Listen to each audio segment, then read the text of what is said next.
আজকে আমি এলাম একটি আলোচনা নিয়ে।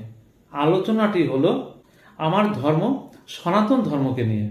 কারণ আমি সনাতনী, আমার ধর্মের উপরে আঘাত আসলে অবশ্যই আমার লাগবে।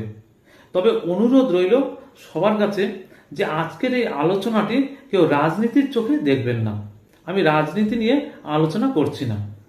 একজন মানুষ মুখ থেকে সে বলেছে একটি কথাটি হচ্ছে কি, যে যারা দুর্ভাগ্য নিয়ে জন্ম নিয়েছে তাদেরকে ইসলামে আসার দাওয়াত জানাচ্ছি। তার মানে কি, যে ইসলাম নয় তারা দুর্ভাগ্য নিয়ে জন্ম নিয়েছে। তার মানে আমি সনাতন ধর্মের লোক, আমি তাহলে দুর্ভাগ্য নিয়ে জন্মেছি। শুধু আমি একা নই, কিন্তু এরকম কোটি কোটি মানুষকে তিনি অপমান করেছেন। যারা বলতেন যে সব ধর্ম সমন্বয়ে আমি অমুক করছি তমুক করছি, সব ধর্ম সমান, তারা আজকে কোথায়? তারা প্রতিবাদ কি করছে?